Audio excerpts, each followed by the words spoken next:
laiguana.tv. 10 años de verdad.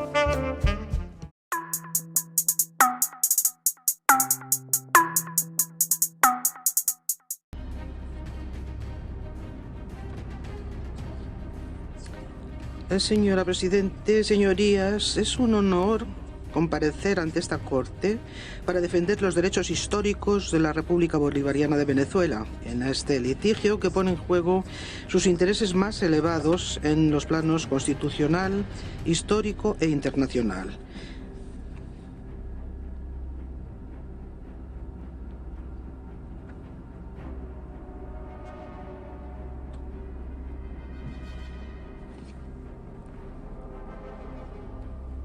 I'm informed that there's no... Se me informa, dice la presidenta, de que no hay traducción al inglés. Me disculpo, Excelencia, y le ruego que vuelva a iniciar para ver si se resuelve el problema técnico.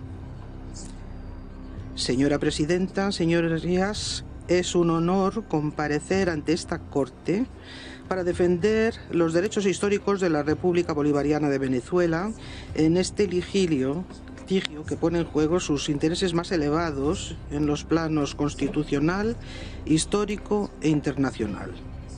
Venezuela es el único heredero histórico indiscutible del territorio situado al oriente del río Esequibo. El origen de estos derechos es la consecuencia histórica, jurídica y política de su sucesión a la titularidad de España y el nacimiento de nuestra República. Venezuela aprecia y respeta la Corte Internacional de Justicia en tanto que órgano judicial principal de las Naciones Unidas. Venezuela sigue pensando que la Corte no tiene competencia para conocer en este caso. No obstante, demostraremos que la demanda de Guyana es inadmisible. Excelencias, señorías, Guyana presentó una demanda unilateral solicitando un fallo sobre la validez del laudo arbitral de 1899. Venezuela mantiene que el objeto y motivo para la firma del Acuerdo de Ginebra de 1966 era, y cito, procurar obtener soluciones satisfactorias para solución práctica de la controversia entre Venezuela y el Reino Unido, que ha sobrevenido como resultado del argumento de Venezuela a efectos de que el laudo arbitral de 1899 es nulo y sin efecto. Fin de la cita. Nada en el Acuerdo de Ginebra indica que las partes acordaran resolver la nulidad o validez del laudo. Este es un asunto que no tiene ninguna relevancia considerando que fue resuelto por el propio Acuerdo de Ginebra. Por el contrario, el Reino Unido y Venezuela alcanzaron un acuerdo que constituye una lex specialis entre las partes y declaró de forma exhaustiva y expresa en su título que era un acuerdo para resolver la controversia entre Venezuela y el Reino Unido. Fin de la cita. No cabe comprenderse cómo Guyana ahora pretende eludir la solución práctica del litigio con su demanda, ya que es imposible, mediante una solución práctica, resolver de forma amistosa si un laudo es o no es válido. Existe un problema grave de admisibilidad que afecta el objeto del litigio y también al demandante y al demandado, que se revela con tanta fuerza que hace imposible continuar con los méritos de la solicitud presentada por Guyana.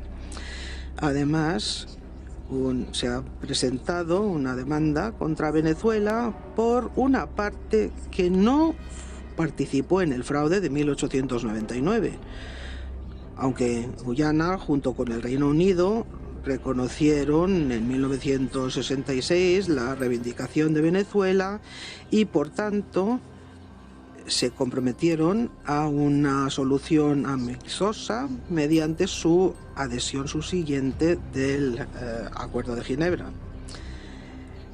La actual interpretación equivocada y malintencionada del acuerdo por Guyana afecta los derechos del pueblo de Venezuela y los intereses vitales de la República, específicamente su integridad territorial.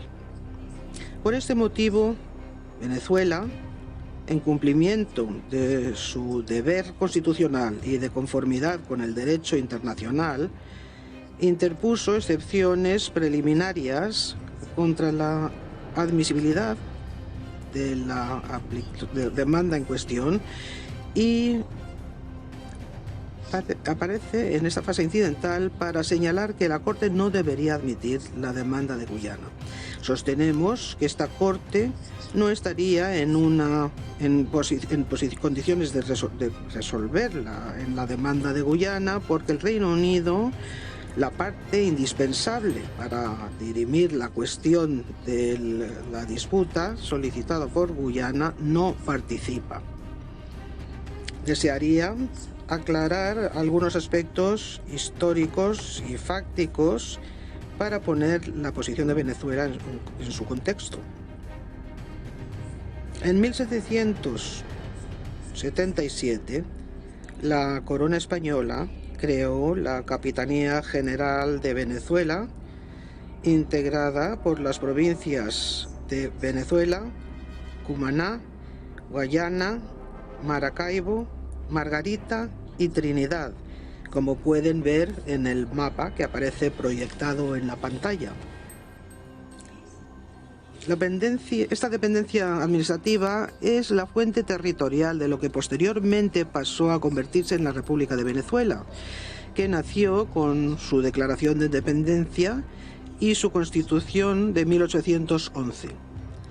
A partir de ese momento, la historia constitucional de Venezuela refleja la pertenencia de Guayana Esequiba como provincia al territorio de Venezuela. En 1825, el Reino Unido reconoció la Gran Colombia, que tenía como frontera oriental el territorio de la Guayana Esequiba de Venezuela. El Reino Unido jamás tuvo titularidad respecto del territorio de Guayana Esequiba. Tres elementos constantes se pueden identificar entre 1841 y 1895. El primero es la protesta permanente de Venezuela contra las falsedades y las amenazas imperiales de Gran Bretaña.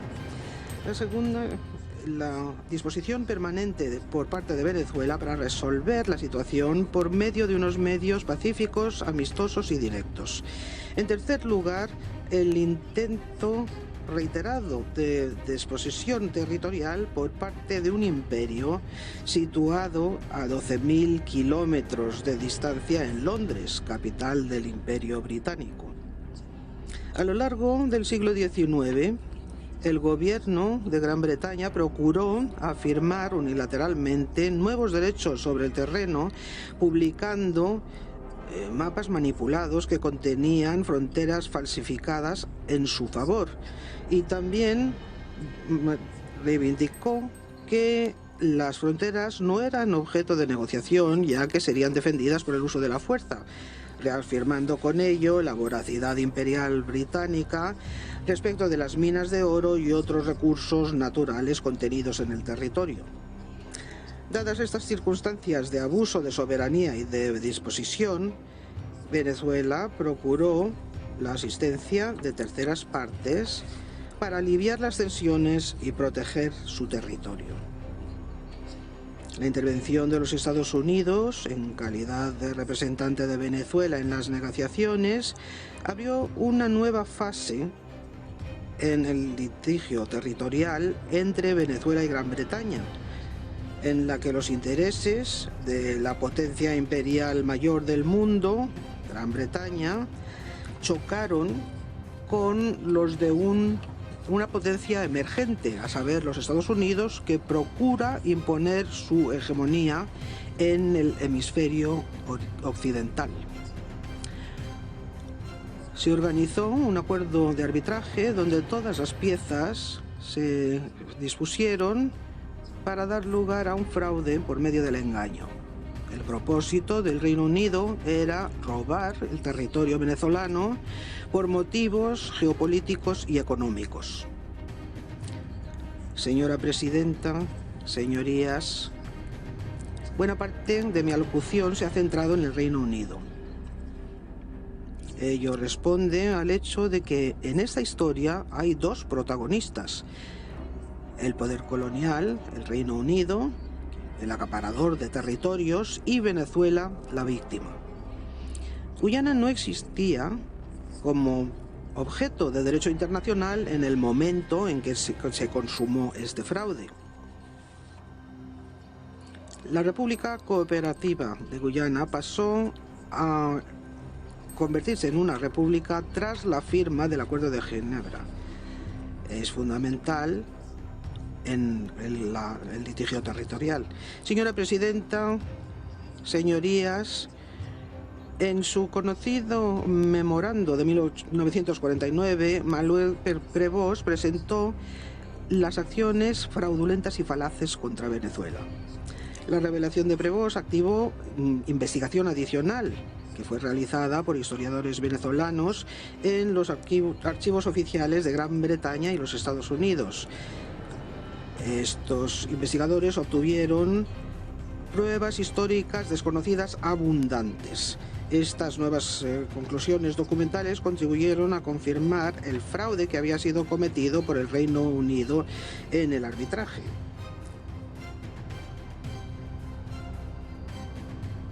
Es completamente coherente que Venezuela, tras el descubrimiento del fraude del laudo arbitral de 1899, denunciara la situación en el contexto de la Asamblea General de las Naciones Unidas en 1962. Si la demanda de Venezuela era absurda, había dedicado el Reino Unido 4 años de negociaciones entre 1962 a 1966, la respuesta es que no lo habría hecho. Si estas negociaciones no hubieran revelado que algo en el laudo era gravemente erróneo, el Reino Unido nunca habría confirmado la declaración de Venezuela de que el laudo era nulo. En relación directa con el fraude arbitral, ahora empieza a revelarse cómo el Reino Unido actuó de forma desleal, mintiendo durante la formulación del Acuerdo de Ginebra y firmando un compromiso para alcanzar una solución amistosa y práctica cuyo cumplimiento todavía se espera. En realidad, lo que hizo el Reino Unido fue ocultar su comportamiento indebido. Prueba de ello es la nota de noviembre de 1963 de la Embajada Británica en Caracas al Foreign Office en Londres. Y cito: antes o después se le había de decir al gobierno venezolano que el gobierno de Su Majestad no podría estar de acuerdo con la modificación de la frontera entre Guayana Británica y Venezuela. El problema consistía en cómo y cuándo transmitir esta información. Fin de la cita. Señora presidenta, esta Corte ha concluido que tiene competencia para examinar la validez del laudo en su decisión de diciembre de 2020. Pero ¿cómo puede la Corte examinar la validez del laudo sin la participación del Reino Unido? ¿Cómo se alcanzaría la determinación de la validez o nulidad del laudo sin la presencia del autor principal, es decir, el Reino Unido, que en su persecución de las ganancias actuó contra un Estado soberano? Ello entrañaría el examen de la conducta del Reino Unido. Esta es la situación que subyace bajo las excepciones preliminares de Venezuela, es decir, la necesidad de determinar las acciones y consecuente responsabilidad de una parte indispensable en estas actuaciones, a saber, el Reino Unido. Señora Presidenta, señorías, ahora es necesario comprender cómo llegamos a la demanda unilateral de Guyana. Al principios de 2015, la relación cambió en su totalidad en el contexto de la búsqueda de una solución amistosa. Guyana, impulsada por el sector transnacional de la energía que ha estado tras esta controversia territorial a lo largo de décadas, aprovechó la oportunidad para acelerar su acción con miras a una reivindicación o demanda respecto de la validez del laudo. Estas mismas transnacionales, una tercera parte que no tendría ningún objeto en este litigio, son quienes financian a la asistencia jurídica de Guyana en las actuaciones ante esta corte. Tras décadas de prospecciones con escasos resultados, la empresa petrolera americana ExxonMobil en 2015 anunció un descubrimiento de primera magnitud mundial. Fin de la cita. Ese mismo año, Guyana se olvidó acerca de los buenos oficios y abandonó las negociaciones. Guyana inició una aventura petrolera mediante la concesión unilateral de grandes concesiones a empresas transnacionales, ante lo cual Venezuela ha protestado incansablemente. Al hacerlo, Guyana ha destruido grandes partes del entorno, del medio ambiente del territorio de Guayana Esequiba con sus acciones ilícitas. Guyana hace caso omiso de la determinación del Acuerdo de Ginebra de resolver la controversia territorial que afecta a la integridad territorial de Venezuela con sus prospecciones ilegales. Ha llegado a hacer incursiones a unas aguas cuya territorialidad venezolana no es cuestionada. Señora Presidenta, señorías, para mi país es fundamental dejar claro que, en contra de lo que ha dicho Guyana, las excepciones preliminares de Venezuela no apelan contra el fallo de la Corte en materia de competencia.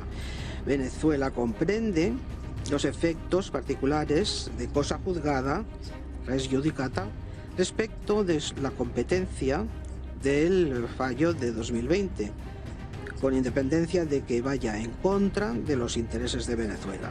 Las objeciones de Venezuela se refieren solamente a la admisibilidad de la demanda de Guyana. Las objeciones de Venezuela se basan en los siguientes hechos. En primer lugar, el Reino Unido y la República de Venezuela eran partes en el Tratado de Washington. La República Cooperativa de Guyana no lo era. En segundo lugar, el Reino Unido y la República de Venezuela eran partes en el arbitraje que dio lugar al laudo de 1899. No lo era la República Cooperativa de Guyana. En tercer lugar, el Reino Unido sigue siendo parte en el Acuerdo de Ginebra. En cuarto lugar, el Reino Unido, la parte indispensable para esta demanda, no está presente en esta sala. Todo ello da lugar a las siguientes consecuencias jurídicas. Venezuela no puede impugnar los derechos y obligaciones de la conducta de un Estado que está ausente en estas actuaciones y cuya participación esta Corte no puede ordenar. Por tanto, debido a la ausencia de esta parte indispensable, la Corte ha de declarar inadmisible la demanda de Guyana, como quedará demostrado con claridad en estas audiencias. señora presidenta, distinguidos miembros de esta Corte, profesores Andreas Zimmermann, Esperanza Orihuela, Carlos Espósito, Cristian Tams, Paolo Palchetti y Antonio Remiro Brotons, demostrarán que la excepción preliminar de Venezuela es admisible. Señora presidenta, Venezuela está comprometida con la práctica de la tolerancia y la coexistencia pacífica como buenos vecinos, en cumplimiento de la Carta de las Naciones Unidas. Por ello, una vez más, extendemos nuestra mano a Guyana para resolver la controversia territorial actual en cumplimiento del Acuerdo de Ginebra. Una decisión por esta Corte en la que se desestime la demanda presentada unilateralmente por Guyana contribuirá de forma positiva y constructiva a ese propósito, por medio de la cabal administración de la justicia. Por último, para Venezuela, esta cuestión es el centro mismo del alma de nuestra patria, y hoy decimos, con nuestro liberador Simón Bolívar, abro comillas, primero el suelo nativo que nada. Nuestra vida no es otra cosa que la herencia de nuestro país.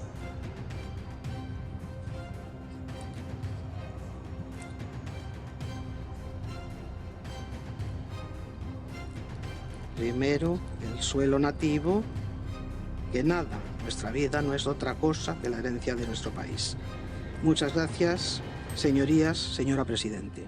The Executive Vice President of Venezuela. Muchas gracias a la vicepresidenta ejecutiva de Venezuela por su declaración y ahora invito.